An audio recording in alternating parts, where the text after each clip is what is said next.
All right, thank you. Let's go. Okay, everybody, welcome to today's webinar with Mr. ADU Seth Phillips, who has been a, real pioneer and leader in the ADU world. So take it away, Seth. Great. Well, Derrick, thank you so much for having me on. I appreciate the opportunity, and I really look forward to spreading the word because these opportunities are new, they're exciting, and they offer so many new options to people out there that I'm really happy to be talking about it. So, just a real quick background on me. I'm originally from Minnesota, you betcha, and you'll still hear a little bit of that in my voice as I'm talking. But I've lived in the Los Angeles area now for over 38 years and been a licensed real estate and broker for the last 35 years. And I loved that job and was very good at it. Everything was going along great until all of a sudden in 2007 something happened. The market collapsed and it was so weird. It just like seemed like overnight I went from having this great job that I loved, that paid well, to being unemployed. So I was looking around for what other things I might do while the market hopefully was going to heal. And I decided to go into the house flipping business. So I mean, these numbers sound crazy, but it really wasn't that long ago. But we were buying foreclosure homes on the courthouse steps in Los Angeles for 120,000, Wow. fixing them up and selling them for 190,000.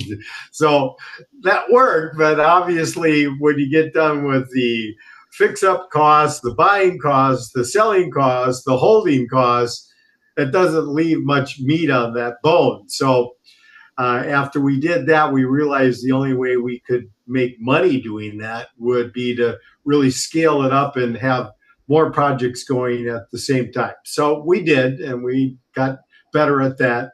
So then we were typically doing like 12 projects at the same time. And then as the market just began to slowly heal, we just started to flip homes in more and more expensive neighborhoods till we got all the way to the top of that food chain where we were no longer flipping homes. We were just doing ground up new construction in the ultra luxury market in Beverly Hills, Hollywood Hills, Bel Air.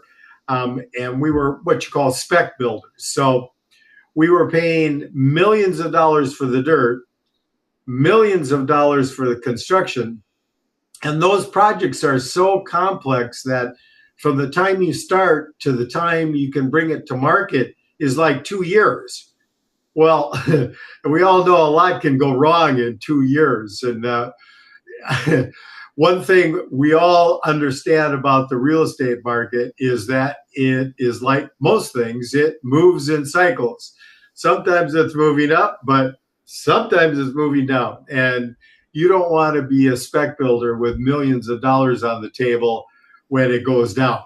So we had at that point in time been in an upward appreciating market for quite a while now. So I was just starting to get more cognizant of the risk of moving forward. So we decided to continue what we were doing, but we scaled it back. So we found a probate property in Culver City and we purchased it for $735,000. And it had a nasty old tear down house on it. And our plan was to just do what we had been doing, just tear it down and then build a 2-story modern box on it. But something that we could do faster, something that would have a lower exit cost value, and it would be safer. So we bought it. We hired the architect, and it was just kind of like one of these fate things. It was almost like the day the architectural plans were finished, I was in the car with my business partner at the time, and we were driving out to look at some more property in Ventura. And this is when I had my aha moment. And we've all had these moments where something really important in your life happens. And of course, you always remember that thing. But when something really important happens, you not only remember the thing, but you remember everything about the moment that thing came into your thoughts. And this was one of mine. We were driving in the car, and my partner started talking to me about this new ADU law that had just gone into effect. And this was in 2018.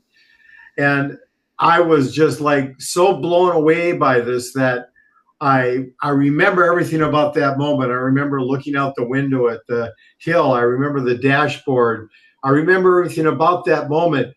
So I deep dived into it, and the more I researched it and the more I studied it, the more I just came to believe that this was going to be a very important part of the future in real estate. So I was able to convince my partner to completely change plans. And instead of knocking the house down and building this new house on it, instead, we just beautifully remodeled the existing house. And then in the backyard, we built the first 2-story with rooftop deck ADU. And I have it up on the screen right now. And I'm very happy to say it worked. So as I said, we bought that property for $735,000, and we sold it for $1,805,000. Wow. So it was a success. And, I learned so much during that process, but probably the most important thing that I learned, and this is a question that everybody has and should have an answer for when they're considering building any ADU, is how much value does an ADU add to your property? Well, back when we did this, this was one of the very, very first ones. So there were no comps per se. So I was the one that was put in charge of putting together the financial projections for this project in advance. And I had penciled it out that it would sell for $1.8 million.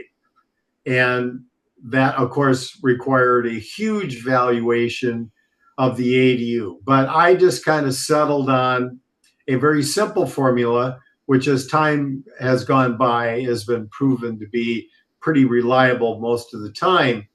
And that is so simple as that whatever your property is worth per square foot in that location, that's the value your ADU should add per square foot in that same location.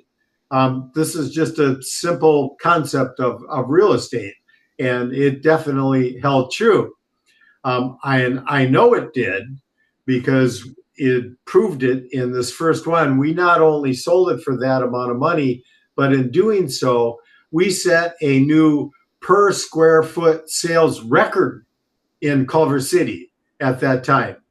And just as a little technical note, this property is actually not in Culver City.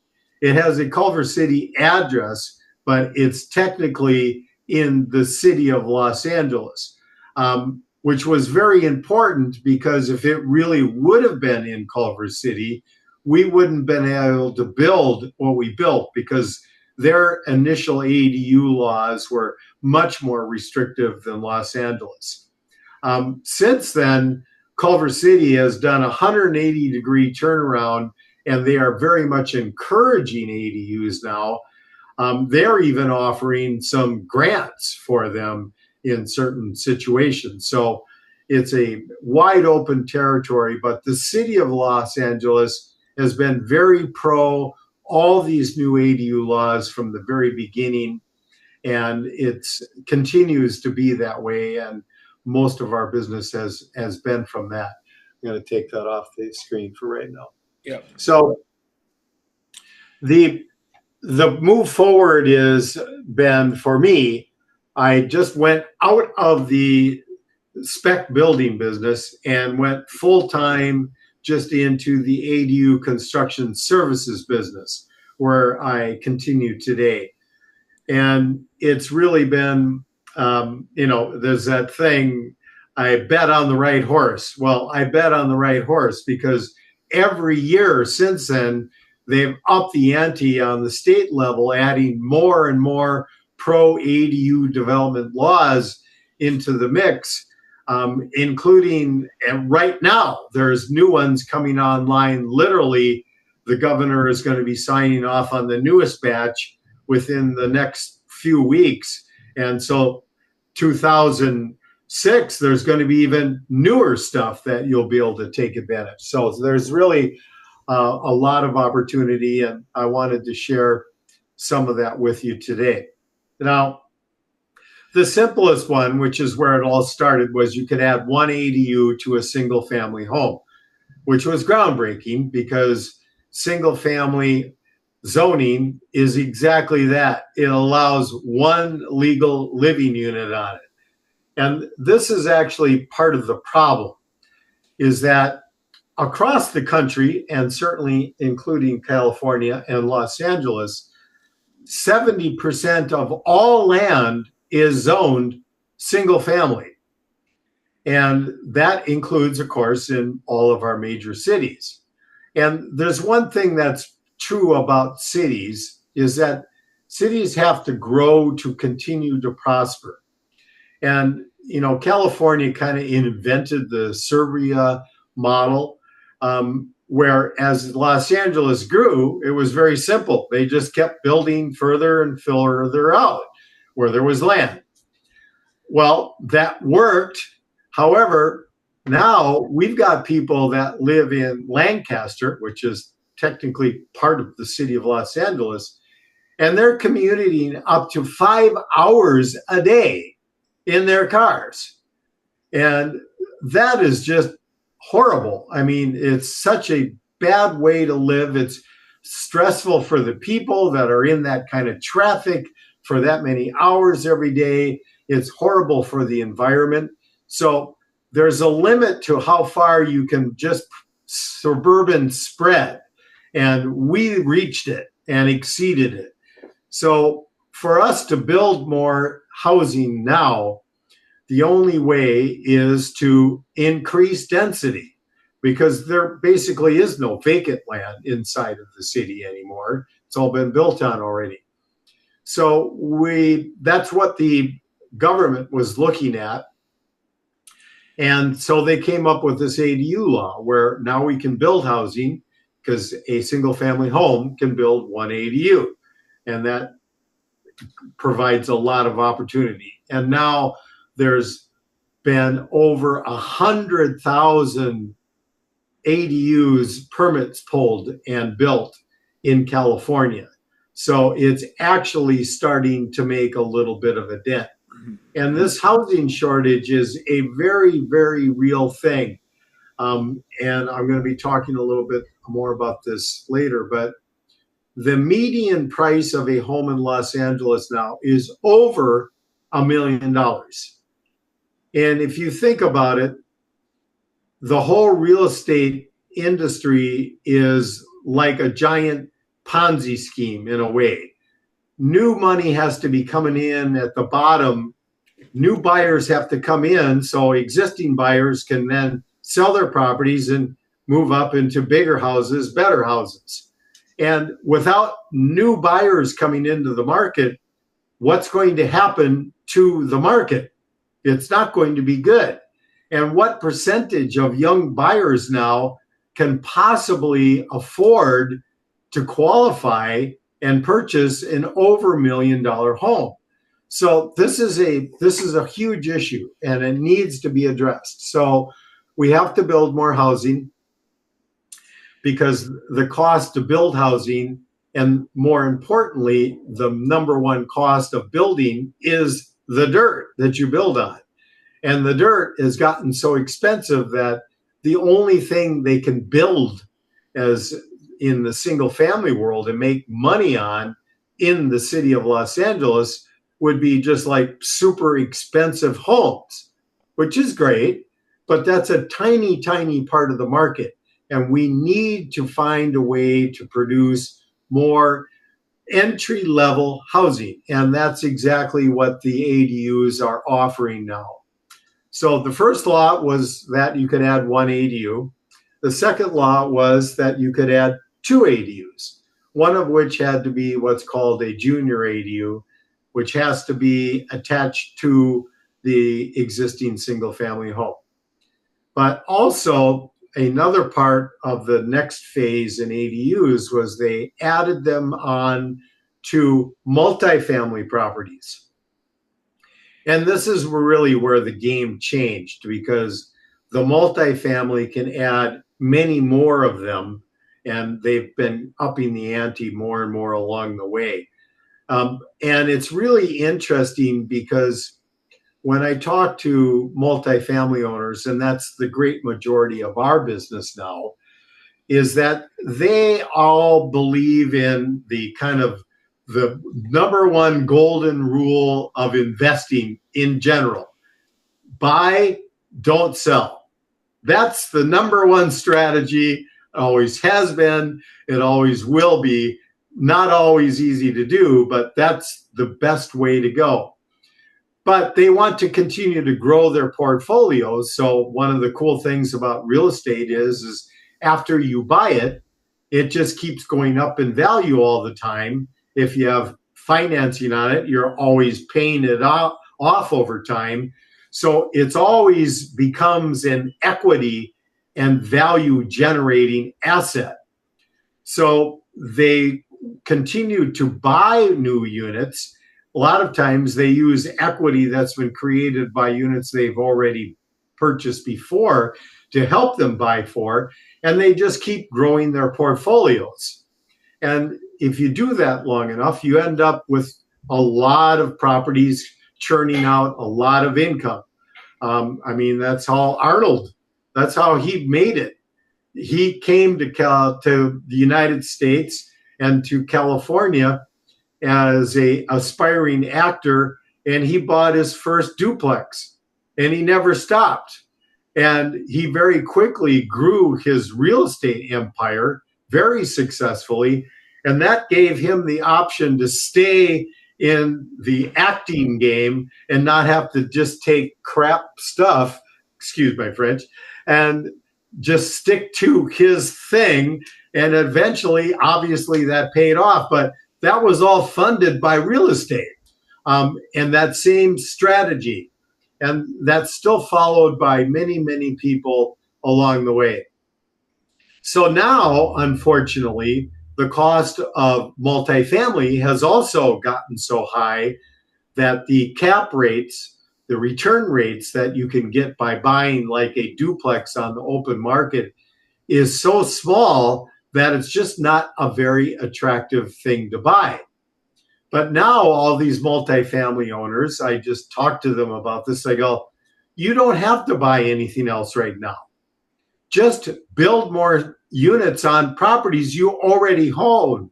It's the same thing. You're increasing your portfolio, your doors, as they're referred to, of individual units, legal units, but you didn't have to go buy anything new. Just utilize space you have on existing properties already owned and increase your income in doing so. So that's really turned into, like I said, the majority of the business that we do now. But there's been more and more aggressive laws now, and some of the newest ones is SB 9, which actually is already like almost 3 years old now. And this only applies to single family properties. And there's two different versions of it. The one that was most talked about is the lot split version, where you can subdivide a single family lot into two separate lots. And on each one of those lots, you can have 2 units, which is fantastic. That's been a very powerful tool, and a lot of people have done that. But the other version of it is better in some ways because there is no lot split, so you can't sell them separately, but you can still put 4 units on there. But one of the biggest differences is that if you split the lot, then the owner of the lot has to occupy one of the units for a minimum of 3 years. So there's an owner occupancy challenge to that.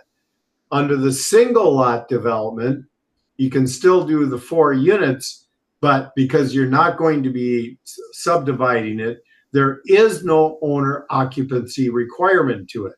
So for investors, obviously, this is the only way that they can access that particular strategy. Also, as a little bonus, in the city of Los Angeles only, and this is the only city I know in the state that's done this so far, is if you do not subdivide under SB9, you actually can have 5 units on it, because you have the structure of it is you have to have a attached duplex in front. You could start with a single family home on it and turn that into a duplex if you wanted to, or knock it down and build a new one. But that first part has to be an attached duplex. Then in the back, you can have 2 more units. Those units have to be detached from the front, but they could be attached to each other or not. So now you've got 4. The 5th one comes in is that in that front duplex, now they consider that multifamily, although the zoning never changed. But now you can add the 5th unit as a as a attached unit, but it has to be the conversion of existing living space, which could be a garage or a storage room or something like that. Seth, let me ask you a quick question. Are you talking about this in areas that are zoned R1 for single family? Correct. Got it. Yeah, and there are some exceptions to that. One would be in areas of very high fire severity. That makes sense. Yeah. We don't need more structures in those areas, but that's a tiny part of Los Angeles, actually. And then also the coastal zone also has a say in it. They still most of the time will allow them, but other than that, that applies across the city and across the state. Now, these are state laws. Yeah. So under that scenario, you could end up with 5 legal rentable units on a single family lot. And we've already built many of those, and there's more of them coming. But they've also upped the ante onto the number of units that you can add to multifamily units now. And they came up with a very simple formula. You get 1-to-1 ADUs based on the number of units that are on the property now, up to 8. So if you've got a duplex, you could add 2. If you got a 3-plex, you could add 3. If you have a 4-plex, you can add 4, all the way up to 8. So that doubles the number of units that you can put on a multifamily lot utilizing these new ADU laws. And that's also become a big part of our business now. So those are a couple of the big ones. But there's Let me ask a quick question. So as your role, what are you mainly doing? Are you consulting with owners? Yes. And then, so you do a consultation, right? Correct. Yeah. So for people that are interested, it's really very simple. You can give me a call anytime, and I have this super secret tool that I use. It's called Google Maps. And it's so amazing that, anybody that I'm on the phone with, we can both be on a computer. And with the magic of Google Maps, we could literally be walking in the backyard of any home on the planet, which is so bizarre, but it's so true. And do you mean so many, I could do that easily. Do you mean Google Earth? Well, Google Maps is the same thing. It integrates. Okay. You just have the satellite view on it. It's the same thing. So you can zoom in. You can even tilt it in 3D view and all this super cool stuff. And I probably analyzed over 1,000 properties easily now. So when I'm on the phone with somebody and we're on Google Maps together, I can tell them typically within about 5 minutes with probably a 95% certainty of what exactly they could put on their property. And that's really exciting to people. And so I'm officially a consultant in the space, but for people that are interested, then once we determine what they could build, I could give them some simple calculations on a very kind of basic valuation of that. And then if they're ready to move forward, then I can hook them up with a contractor. And I always recommend working with a design build company because there's many steps to the construction. It starts with the architect, then the engineering, and then once you have your plans, somebody has to physically take those completed plans through the city permitting process that's called the expediter. And then, of course, once you get your permit, then you actually have the contractor come out and start doing all of the construction work. Hey, But Seth, excuse yeah, me. I got a question from somebody from Kia. It says, I have a question regarding the SB9 non-lot split. Can right. you explain what you can do again? Yes, you can put a total under the state law, you can put 4 legal living units on that single family lot. And that's just an absolute. And then the city of Los Angeles is the one that actually gives you the bonus one, where it actually gives you up to 5 units on that single family lot. And there is no owner occupancy require on it if you do not split the lot. Got it. So, if you don't mind, Seth, I have a question regarding that.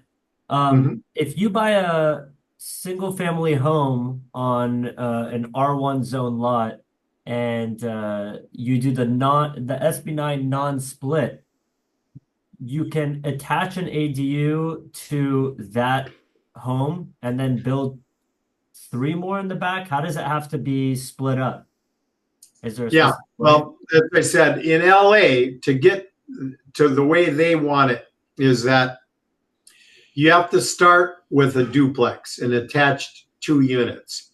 So however you do that, you convert existing space, you add on to the existing space and convert it. Whatever you do, you've got to create a duplex. Then in back, these units have to be detached from that attached unit. You can build 2 more units, and those can either be attached to each other or not.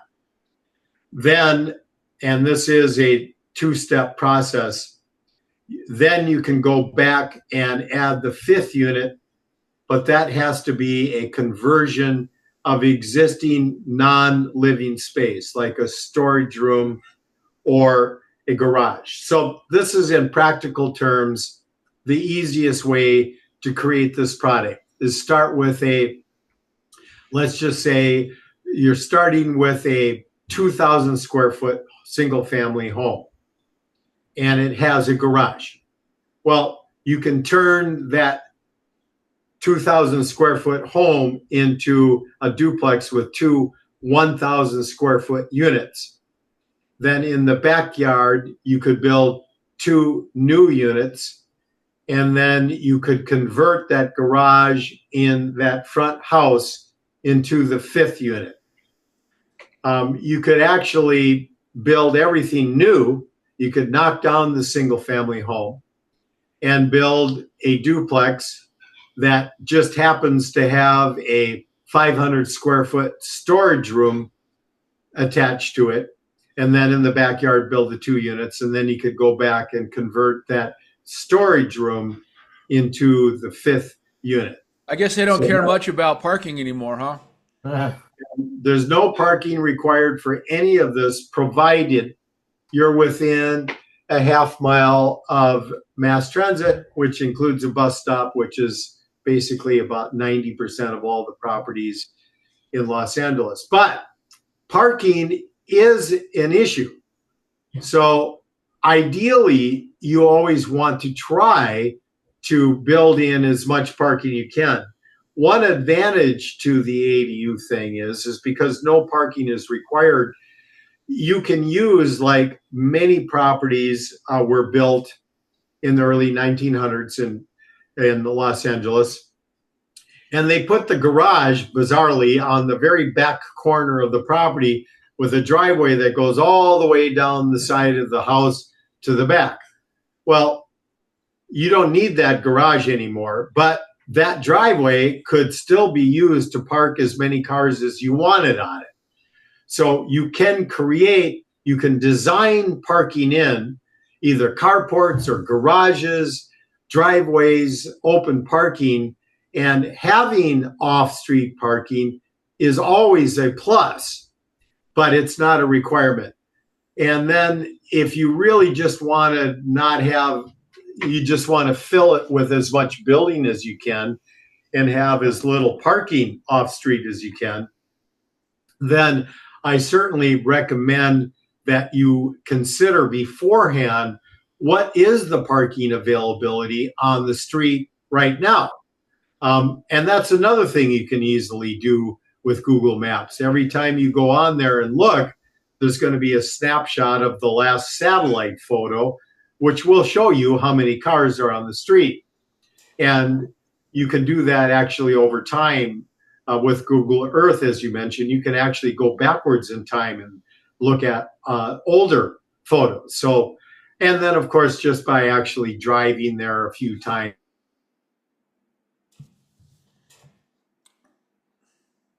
really varies dramatically from area to area. Some areas have a mixture already of apartment buildings and single family homes on the street.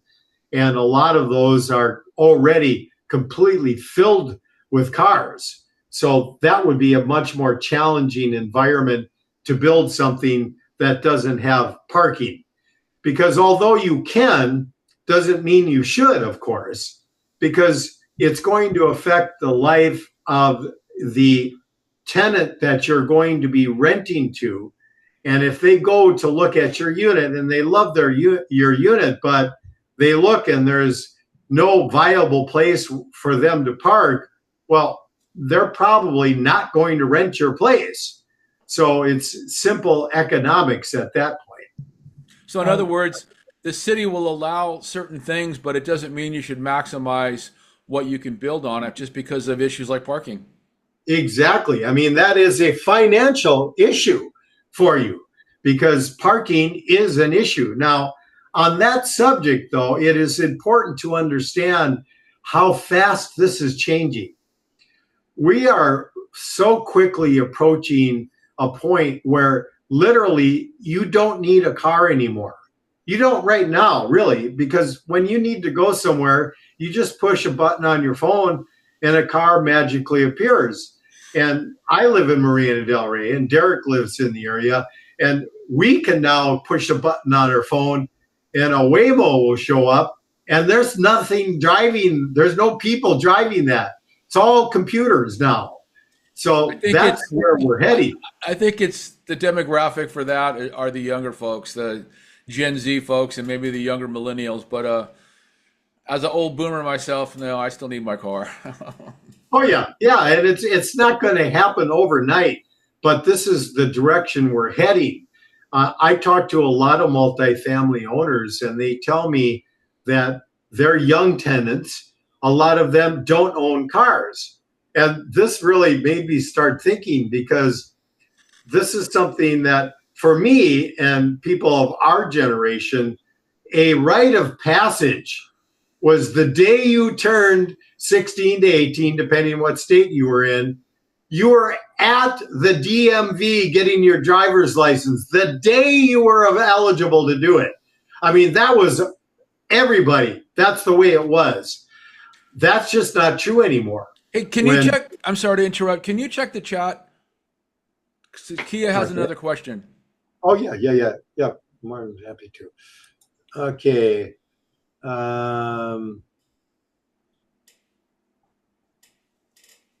For SB 9, does the SB 8 law apply still? Yes. SB 8 applies to all of the ADU laws. So I'll explain that to people. Yeah, explain the SB 8 law. No. So, yes, you can demolish a single family home and you can build new units there, which has actually always been true. But what was happening, which the government recognized, was that developers were buying rundown single family homes on multifamily zone lots, knocking down the single family home and then building like a fourplex on it under the multifamily zoning that it allowed.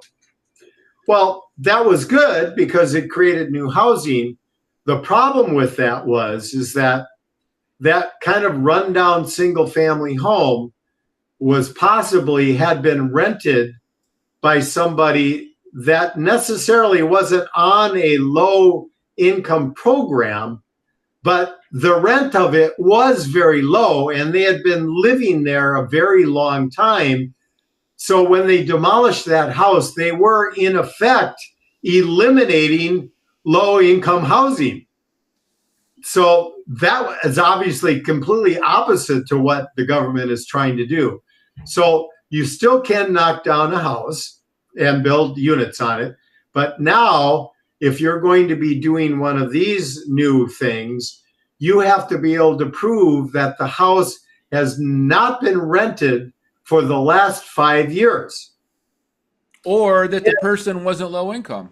Right. Now, you can do it if they were, even if it was rented, but you would have to be able to document that every renter in there was making enough money to not be considered eligible for low income. So if you had a tenant in there 5 years ago, you'd have to track that tenant down and, can you supply me with a copy of your tax returns from 5 years ago? That's just not going to happen. So you could potentially do that, but it's just not. The good thing is that most single family homes have not been rented. They've been owner occupied their entire time. So it really doesn't eliminate that many properties, but it is the first thing that I check when I'm looking for a property for a client to do this on. The first thing I do is pick up the phone and call the listing agent and ask them, do you know if the property has been rented any time in the last 5 years? And because that's a big one. Now, you still can demolish the house and build, but unless you can prove that it wasn't that category, then you can still develop it, but then you're going to have to dedicate a minimum of 1 unit to be a deed restricted low income unit. And they just in the city of Los Angeles changed that from 49 years to 99 years.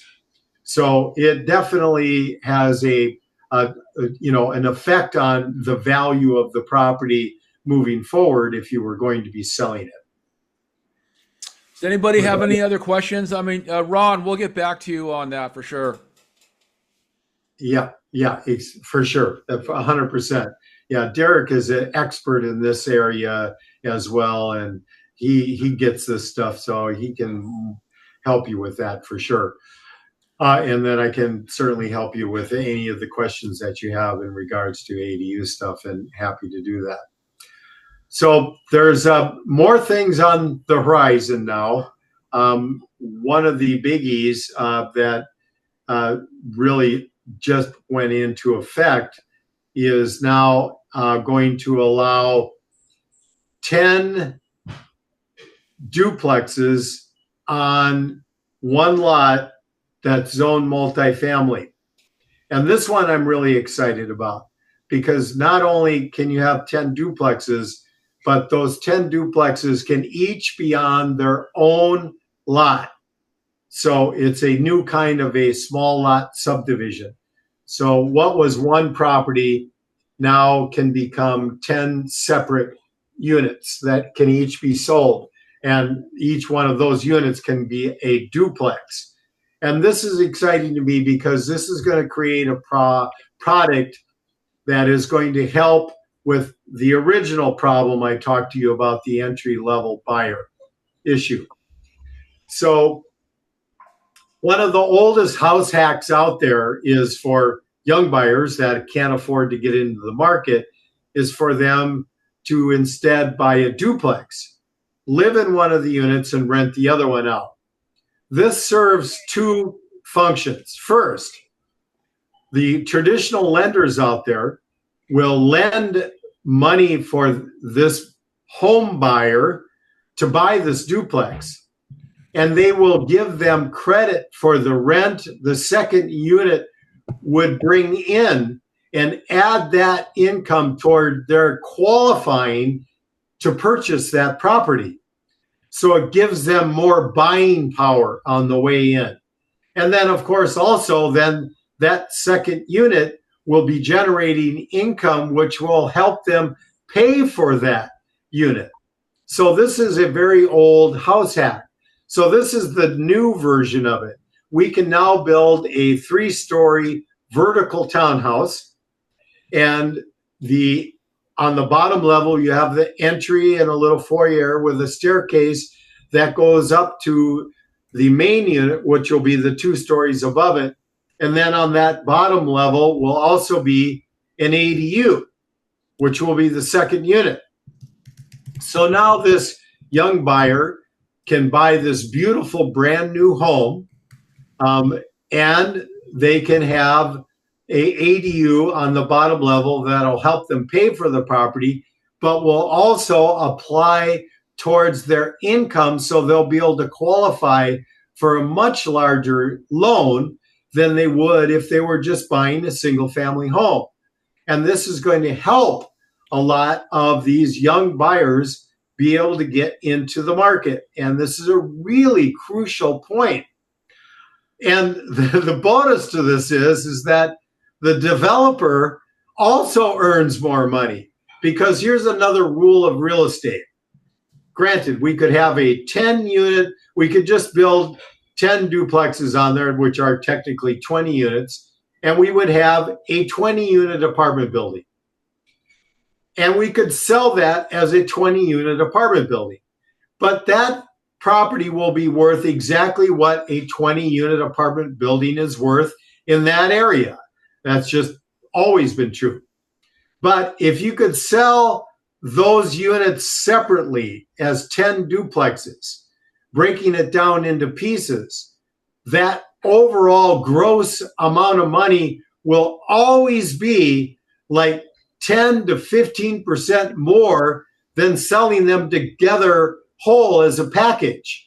I don't know exactly why that's true, but that has always been true, and it will always be true. In pieces, it's worth more money than as a whole. So the developer makes more money. They're selling it to more young buyers as product they can actually afford to buy to get in.